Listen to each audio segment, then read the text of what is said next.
Hello everyone, स्वागत है आप सभी का बिहार जीविका के आज की हमारी क्लास में। आज ये area coordinator and community coordinator की एमसीक्यूज प्रैक्टिस सेट की क्लास है। सुबह की आपकी जो क्लास हुई है उसी का ये प्रैक्टिस सेट है। और इसमें जो प्रश्न का जो लेवल है, बहुत लोगों ने बोला कि जो क्वेश्चन का लेवल है उसको बढ़ाया जाए, एग्ज़ाम लेवल जो एग्ज़ाम होगा उसके लेवल तक लेकर आया जाए। तो इसमें जो प्रश्नों के जो हार्डनेस किया गया, यानी प्रश्नों की जो श्रृंखला है या जो प्रश्नों का जो लेवल है उसको बढ़ा दिया गया है। ठीक है, थोड़े से टफ क्वेश्चंस हैं जो एग्ज़ाम के लेवल को मैच कर जाएंगे। ठीक है, तो चलिए स्टार्ट करते हैं। पहला प्रश्न है कि जीविका की संस्था, इसमें 20 प्रश्न है। ठीक है, 20 प्रश्न है, आपको बताना है लास्ट में कि 20 में से आपने कितने प्रश्नों को सही किया है आज की क्लास के आधार पे। जीविका की संस्था संरचना में कुल शंकु स्तरीय संघ यानी CLF को सहकारी समिति अधिनियम के तहत पंजीकृत किया जाता है। इस अधिनियम के तहत ग्राम संगठन को पंजीकृत किया जाता है। ठीक है, पहला ऑप्शन है सोसाइटी पंजीकरण अधिनियम 1960 के तहत किया जाता है। दूसरा है कंपनी अधिनियम 2013 के तहत किया जाता है, या ट्रस्ट अधिनियम 1882 के तहत, या इसका पंजीकरण ही नहीं किया जाता है। तो जो जीविका संस्था के अंतर्गत जो शंकु स्तरीय संघ और सहकारी समिति जो अधिनियम है उसके तहत जो पंजीकृत किया जाता है वो सोसाइटी अधिनियम 1860 के तहत किया जाता है। सोसाइटी अधिनियम 1860 के तहत इसका क्या किया जाता है, तो पंजीकृत किया जाता है। तो ऑप्शन नंबर ए जो होगा इसका राइट जवाब होगा। ठीक है, यहाँ पे उसका उत्तर की बात करें तो सोसाइटी पंजीकरण अधिनियम 1860। जीविका में स्वयं सहायता समूह, अनौपचारिक समूह होते हैं। ठीक है, ग्राम संगठन और सोसाइटी पंजीकरण अधिनियम, ग्राम संगठन को सोसाइटी पंजीकरण अधिनियम 1860 के तहत पंजीकृत किया जाता है, जबकि संकुल स्तरीय संघ को सहकारी समिति अधिनियम के तहत पंजीकृत किया जाता है। यह प्रश्न जो संस्थागत ढांचे को समझने में परीक्षण करता है। ठीक है, तो ये जो ये यहाँ पे जो सोसाइटी पंजीकरण अधिनियम है उसमें नहीं बताया गया, लेकिन जो प्रश्न होंगे तो इसको भी सम्मिलित किया जाता है उन प्रश्नों में। तो ध्यान रखना है कि सोसाइटी पंजीकरण अधिनियम 1860 के तहत ये क्या होता है कि पंजीकृत होते हैं। ठीक है, अगले प्रश्न पे चलते हैं। अगला प्रश्न है कि जीविका के अंतर्गत सामुदायिक निवेश कोष यानी CIF के लिए वित्तीय सहायता का अनुदान का अनुपात क्या है, यानी केंद्र और राज्य का अनुपात क्या है। तो भारत सरकार का जो 90 और 10 का है, भारत सरकार का क्या है 90 है और बिहार का 10 है। फिर 60 और 40 का है, 75 और 25 का है, या 50-50 का है। तो आपको पता है जो जीविका है उसका सामुदायिक निवेश कोष में जो वित्तीय सहायता होती है वो 60 और 40 की होती है। ठीक है, 60 और 40 की होती है। ऑप्शन नंबर बी जो होगा इसका राइट जवाब होगा। व्याख्या देखें तो राष्ट्रीय ग्रामीण आजीविका मिशन यानी NRLM एक केंद्र प्रायोजित योजना है। सामान्य राज्यों के लिए केंद्र और राज्यों के बीच की जो फंडिंग है सामान्य के लिए 60 और 40 होती है। ठीक है, जीविका इसी मॉडल का अनुसरण करती है। जीविका में भी क्या किया जाता है, इसी मॉडल को अनुसरित किया जाता है। तो सामान्य राज्य में आपको पता है कि 60-40 होती है, और जो उत्तर पूर्वी राज्य हैं या जो पहाड़ी होते हैं वहाँ पे 90 और 10 का ये रेशियो चलता है। ठीक है, अगले प्रश्न पे चलते हैं। अगला प्रश्न है कि जीविका के सतत जीविकोपार्जन योजना यानी SJY के तहत अत्यधिक गरीब परिवार की पहचान के लिए कौन से विशिष्ट मानदंड अपनाया गया, यानी जो अत्यंत गरीब परिवार है उसके लिए कौन सा मानदंड अपनाया गया है, यानी पात्रता क्या रखी गई है। ठीक है, तो पहला है केवल वार्षिक आधार को आय माना गया है, या दूसरा है भूमिहीनता और सामाजिक बहिष्कार के आधार पर, तीसरा है सामाजिक बहिष्कार, आजीविका के अवसरों का अभाव और ऋणग्रस्तता, और चौथा है केवल जाति और लिंग के आधार पर। तो जो आपको पता है जो जीविकोपार्जन सतत जीविकोपार्जन योजना है उसके तहत जो अत्यंत गरीब परिवार है उनकी पहचान के जो मानदंड क्या रखा गया है, तो पात्रता क्या है, तो सामाजिक बहिष्कार यानी ऑप्शन नंबर सी होगा। सामाजिक बहिष्कार, आजीविका के अवसरों का अभाव और ऋणग्रस्तता। ठीक है, तो ऑप्शन नंबर सी जो होगा इसका राइट जवाब होगा। व्याख्या देखें तो SJY का उद्देश्य उन परिवारों को लक्षित करना है जो अत्यंत गरीब हैं, उनकी पहचान केवल आय से ही नहीं बल्कि सामाजिक बहिष्कार जैसे हाशिए पर है, हाशिएकरण, आजीविका के साधनों की कमी और पुराने ऋणग्रस्तता जैसे बहुआयामी गरीबी के आधार पर की जाती है। तो आपको भी पता है कि इसका जो डायमेंशन होता है या जो पात्रता होती है वो क्या क्या होती है। अगला है जीविका के सामुदायिक संस्थानों जैसे सेल्फ हेल्प ग्रुप्स है, WVO है, CLF है के लिए सामाजिक लेखा परीक्षण यानी सोशल ऑडिट का क्या मुख्य उद्देश्य होता है? ठीक है, तो पहला है केवल वित्तीय धोखाधड़ी की जांच करना। दूसरा है सामुदायिक निधि के उपयोग में पारदर्शिता और जवाबदेहिता सुनिश्चित करना। तीसरा है केवल सरकारी अधिकारियों के प्रदर्शन का मूल्यांकन करना। और चौथा है समूह के सदस्यों के बीच विवादों का समाधान करना। तो आपको पता है जो सामाजिक लेखा परीक्षण यानी सोशल ऑडिटिंग में क्या आती है, तो सामुदायिक निधि के उपयोग में पारदर्शिता और जवाबदेहिता सुनिश्चित करना इसका उद्देश्य होता है। तो ऑप्शन नंबर जो बी होगा इसका राइट जवाब होगा, ऑप्शन नंबर बी। व्याख्या की बात करें तो सामाजिक लेखा परीक्षण एक प्रक्रिया है जिसमें समुदाय स्वयं अपने संस्थानों के वित्तीय लेन देन और गतिविधियों की जांच करता है। इसका मुख्य उद्देश्य समुदाय के सामने जवाबदेहिता तय करना और वित्तीय पारदर्शिता को सुनिश्चित करना होता है। ठीक है, अगला प्रश्न है पशु सखी पहल के तहत पशुओं को टीकाकरण के लिए किस विशेष कार्यक्रम से जोड़ा जाता है? ठीक है, पशु सखी जो पहल है उसके तहत जो पशुओं का टीकाकरण के लिए किस विशेष कार्यक्रम के साथ जोड़ा जाता है? तो राष्ट्रीय स्वास्थ्य मिशन। दूसरा राष्ट्रीय पशु रोग नियंत्रण कार्यक्रम। तीसरा राष्ट्रीय कृषि विकास योजना। और चौथा दीनदयाल उपाध्याय ज्योति बीमा योजना। तो आपको पता चल गया होगा कि इसका राइट जवाब क्या होगा, ऑप्शन नंबर बी होगा, राष्ट्रीय पशु रोग नियंत्रण कार्यक्रम यानी NADCP के तहत इसको क्या किया जाता है, जोड़ा जाता है। ठीक है, पशु सखी पहल को NADCP के साथ एकीकृत किया गया है। इसका उद्देश्य पशुधन को विभिन्न बीमारियों से बचाना है। यह प्रश्न विभिन्न सरकारी योजना, ये क्या डाल दिया है। ठीक है, अगला प्रश्न बात करते हैं। तो जीविका के तहत समूह के पंचसूत्र में से है कौन सा सूत्र समूह की वित्तीय स्थिरता और बैंक ऋण से प्राप्त करने की योग्यता का सीधा संकेतक है? यानी पंचसूत्र जो जीविका के तहत आपको सेल्फ हेल्प ग्रुप से आपको जो पंचसूत्र मिलता है, कह रहा है कि जो ऋणग्रस्तता है, वित्तीय स्थिरता और बैंक ऋणग्रस्तता प्राप्त करने की योग्यता का जो सीधा संकेतक है कौन सा है? नियमित बैठक है, नियमित बचत है, नियमित आंतरिक ऋण है, या समय पर ऋण का भुगतान है या चुकौती है। तो आपको जो पता है कि जिसमें बैंक के ऋण से संबंधित जो योग्यता है उसका संकेतक कौन है? तो समय पर ऋण की चुकौती, ऑप्शन डी होगा, समय पर ऋण की चुकौती। जब आप समय पर ऋण की चुकौती करते हैं तो आप अगर फिर से कभी ऋण लेते हैं तो उसके लिए आपको क्या होता है कि आसानी से ऋण उपलब्ध हो जाता है, क्योंकि आपका जो क्रेडिट होता है वो अच्छा होता है। यहाँ पे देखें तो बैंकों को किसी भी समूह को ऋण देने से पहले उसकी विश्वसनीयता की जांच करते हैं। पंचसूत्र में समय पर ऋण चुकौती यह दर्शाती है कि समूह के सदस्य अनुशासित और जिम्मेदार हैं और बैंकों को ऋण देने के लिए आश्वस्त करते हैं। ठीक है, अगला प्रश्न है जीविका के तहत फसल गहन प्रणाली यानी SRI को बढ़ावा देने के उद्देश्य से निम्नलिखित में से कौन सा कथन सही नहीं है? तो प्रति एकड़ उपज में वृद्धि। दूसरा है जल का कम उपयोग। तीसरा है रासायनिक उर्वरकों का उपयोग बढ़ाना। और चौथा है श्रम की आवश्यकता को कम करना।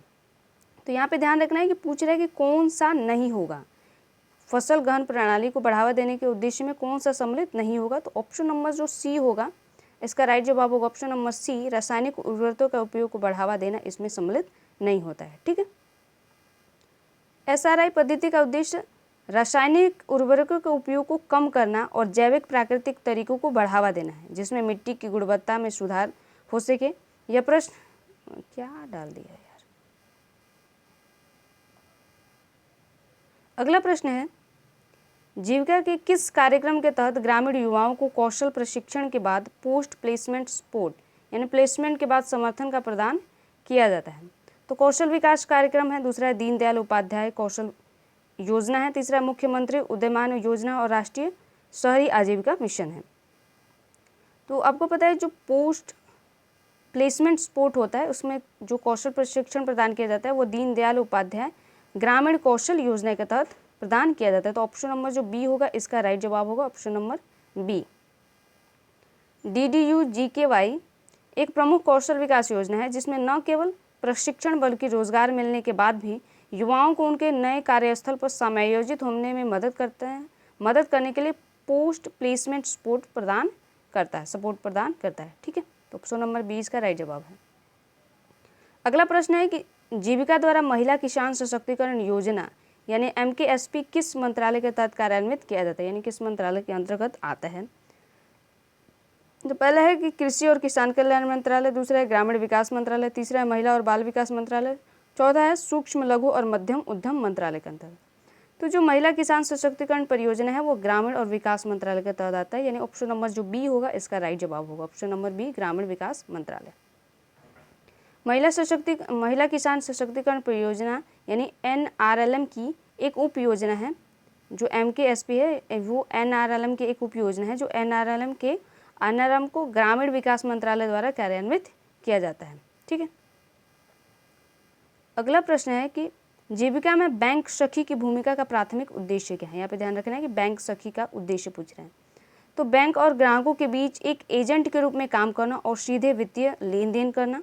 दूसरा है ग्रामीण गरीबों को वित्तीय साक्षरता और डिजिटल बैंकिंग में सहायता प्रदान करना। तीसरा है केवल सरकारी अनुदानों का वितरण करना। और चौथा है स्वयं सहायता समूहों को सीधे ऋण पहुंचाना।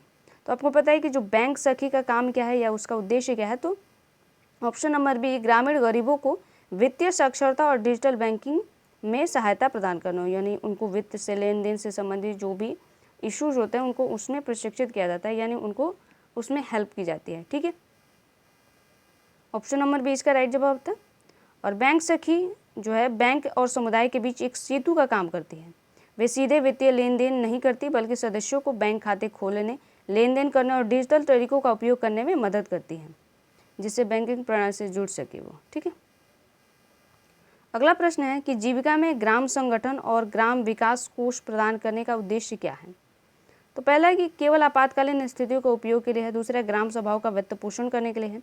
तीसरा है सदस्य समूहों को उनकी आजीविका गतिविधियों के लिए अतिरिक्त ऋण सहायता प्रदान करने के लिए। या चौथा है बाहरी एजेंसियों से ऋण लेने के लिए। तो आपको पता है जो जीविका में इनका जो उपयोग है क्या है, उद्देश्य क्या है, तो ऑप्शन नंबर सी होगा सदस्य समूहों को उनकी आजीविका गतिविधियों के लिए अतिरिक्त ऋण सहायता प्रदान करने के लिए, यानी ऑप्शन नंबर जो सी है इसका राइट जवाब होगा।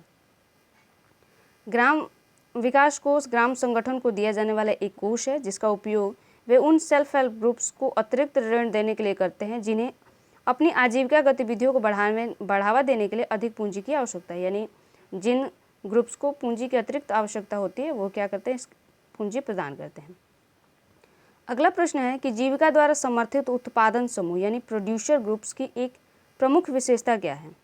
तो पहला है वे केवल गैर कृषि उत्पादों पर ध्यान केंद्रित करते हैं। दूसरा है वे किसानों को उनके उत्पादों के लिए एक संगठित बाजार प्रदान करते हैं और बिचौलियों को खत्म करते हैं। तीसरा है वे केवल एक ही प्रकार के उत्पाद का उत्पादन करते हैं। और चौथा है वे केवल सरकारी सब्सिडी पर निर्भर होते हैं। तो आपको पता है जो उत्पादन समूह यानी ग्रुप प्रोड्यूसर होता है वे क्या होते हैं, उनकी विशेषता क्या है, तो वे किसानों को उनके उत्पादों के लिए एक संगठित बाजार प्रदान करते हैं और बिचौलियों को खत्म करते हैं। तो ऑप्शन नंबर जो बी होगा इसका राइट जवाब होगा। उत्पादक समूह का गठन किसानों को एक साथ लाकर किया जाता है ताकि वे अपने उत्पादों को सीधे बाजार में बेच सके। यह बिचौलियों की भूमिका को समाप्त करता है जिससे किसानों को उनके उत्पादों का बेहतर मूल्य मिल सके। ठीक है, अगले प्रश्न पे चलते हैं। कह रहा है कि जीविका में दीदी की रसोई पहल में स्वच्छता और खाद्य सुरक्षा मानकों को सुनिश्चित करने के लिए कौन सा प्रमाणन प्राप्त किया जाता है। तो FSSAI यानी भारतीय खाद्य सुरक्षा मानक प्राधिकरण यानी आई, या दूसरा है ISO 9001 या WHO यानी विश्व स्वास्थ्य संगठन, और चौथा है AG मार्क। ठीक है, तो आपको पता है कि जो खाद्य सुरक्षा यानी यहाँ पे देखिए स्वच्छता और खाद्य की बात की जा रही है, तो ऑब्वियसली बात है कि ऑप्शन नंबर ए होगा, भारतीय खाद्य सुरक्षा मानक प्राधिकरण प्राप्त की जाती है। इसमें क्या है, ठीक है, दीदी की रसोई क्योंकि उसमें भोजन वगैरह के प्रावधान होता है, तो भोजन वगैरह के में एक होता है कि स्वच्छता का मानदंड रखा जाता है। ठीक है, खाद्य सुरक्षा सुनिश्चित करने के लिए दीदी की रसोई को FSSAI द्वारा निर्धारित कठोर मानकों का पालन करना होता है। ठीक है, प्रमाण प्राप्त करना ही संभव है। अगला प्रश्न है, किस परिस्थिति में स्वयं सहायता समूह यानी सेल्फ हेल्प ग्रुप्स को बैंक लिंकेज के लिए पात्र माना जाता है। तो जब कम से कम 6 महीने तक सक्रिय हो और पंचसूत्र का पालन करते हो, जब इसमें 50 से अधिक सदस्य हो, या जब सरकारी अधिकारी द्वारा मान्यता प्राप्त हो, या जब यह 100% सरकारी फंडिंग पर निर्भर हो। तो आपको पता है जो बैंकिंग जो समूह होता है सेल्फ हेल्प ग्रुप्स में जो बैंक लिंकेज होता है उसके माध्यम से होता है, पात्रता होती है जब कम से कम 6 महीने तक सक्रिय हो और पंचसूत्र का पालन करता हो। आपको पता है कि सेल्फ हेल्प ग्रुप्स में पंचसूत्र का पालन में क्या क्या सम्मिलित है। ठीक है, आई होप अभी तक आपको याद होगा, क्योंकि स्टार्टिंग के क्लास में हमने इसको देखा हुआ था। पंचसूत्र, अगर आपको याद है तो पंचसूत्र का ये जो 5 फॉर्मूले उसमें क्या क्या सम्मिलित है आप कमेंट में बता दीजिएगा, ठीक है। 5 सूत्र में, पंचसूत्र में क्या क्या, सेल्फ हेल्प ग्रुप्स के पंचसूत्र में क्या क्या होता है आप कमेंट में ज़रूर बताइएगा। बैंक लिंकेज के लिए सेल्फ हेल्प ग्रुप्स को वित्तीय रूप से अनुशासित होना आवश्यक है। इनका आकलन पंचसूत्र के पालन और 6 महीने की अधिक की सक्रियता के आधार पर किया जाता है, ठीक है। अगले प्रश्न पे चलते हैं। कह रहा है कि जीविका के तहत कौन सा कोष अत्यंत गरीब परिवारों को उनके प्रारंभिक संकटों को दूर करने में मदद करने के लिए बनाया गया है। तो जोखिम न्यूनीकरण कोष है, यानी रिस्क मिटिगेशन फंड है। दूसरा है आपातकालीन कोष है, यानी इमरजेंसी फंड है। तीसरा है खाद्य सुरक्षा कोष, यानी फूड सिक्योरिटी फंड है, या सामाजिक समावेशन कोष, सोशल इंक्लूजन फंड है। तो आपको पता है जो जीविका मिशन है उसके तहत जो अत्यंत गरीब परिवारों को उनकी प्रारंभिक संकटों को दूर करने के लिए कौन सा कोष बनाया गया, तो खाद्य सुरक्षा कोष बनाया गया, यानी फूड सिक्योरिटी फंड बनाया गया, ठीक है। ऑप्शन नंबर सी होगा। यह कोष विशेष रूप से अत्यंत गरीब परिवारों को सूखे, बाढ़ या अन्य आपदाओं के दौरान तत्काल खाद्य सहायता प्रदान करने के लिए बनाया गया है, जिससे वे इस संकट से उबर सकें। अगले प्रश्न पे चलते हैं। अगला प्रश्न है कि जीविका के सामुदायिक संस्थानों की त्रिस्तरीय संरचना में ग्राम संगठन और संकुल स्तरीय संगठन के बीच किस प्रकार का संबंध है, ठीक है। तो कह रहा है कि CLF केवल VO को सलाह देते हैं, VO हैं जो यहाँ पे कॉमा रहेगा, CLF को धन प्रदान करते हैं, और तीसरा है VO के प्रतिनिधि CF के सदस्य होते हैं, और चौथा है ये दोनों संस्थाएं स्वतंत्र रूप से काम करती हैं, ठीक है। तो आपको पता है जो त्रिस्तरीय संरचना में ये जो दोनों संगठन आते हैं वो क्या होते हैं, तो ये होता है कि जो VO के सदस्य प्रतिनिधि होते हैं वो CF के सदस्य होते हैं, यानी ये जो VO होता है आपको पता है कि ये ग्राम स्तर का संगठन है, उसके बाद संकुल स्तर का आता है, उसके बाद क्या आता है कि जिला स्तर का आता है, तो ठीक है। तो जो गांव का सदस्य होगा वो क्या होगा, ब्लॉक का सदस्य हो जाएगा, यानी संकुल स्तरीय का हो जाएगा, और फिर वो क्या होता है कि जिला स्तर का हो जाता है। तो ये 3 लेयर होते हैं, जिसमें नीचे का गाँव का स्तर होता है, उसके बाद जो संकुल स्तरीय होता है, उसके बाद क्या आता है कि जिला स्तर का आता है, ठीक है। ऑप्शन नंबर सी है। जीविका की संरचना नीचे से ऊपर की ओर चलती है। सेल्फ हेल्प ग्रुप से चुने हुए गए प्रतिनिधि BO यानी जो ग्राम स्तर पे आते हैं, और वहाँ से जो चुने गए प्रतिनिधि वो CLF का हिस्सा बनते हैं, और इसके प्रकार वह एक संघ का निर्माण करते हैं। अगला प्रश्न की बात करें तो जीविका द्वारा कार्यान्वित डिजिटल फाइनेंशियल लिटरेसी का उद्देश्य क्या है, ठीक है। ध्यान रखना है कि डिजिटल फाइनेंशियल लिटरेसी का उद्देश्य क्या है, पर्पज़ क्या है। तो केवल स्मार्टफोन का उपयोग करना सिखाना है, या सदस्यों को डिजिटल वित्तीय लेन देन जैसे UPI और नेट बैंकिंग का उपयोग करने के लिए सशक्त बनाना है। तीसरा है केवल ऑनलाइन खरीदी को बढ़ावा देना है, या सरकारी योजनाओं के बारे में जानकारी प्रदान करना है। तो आपको पता है कि डिजिटल फाइनेंशियल लिटरेसी में क्या होता है कि सदस्यों को डिजिटल वित्तीय लेन देन और UPI जैसे नेट बैंकिंग वगैरह का उपयोग करने के लिए सशक्त बनाया जाता है। तो ऑप्शन नंबर जो B होगा इसका राइट जवाब होगा ऑप्शन नंबर B।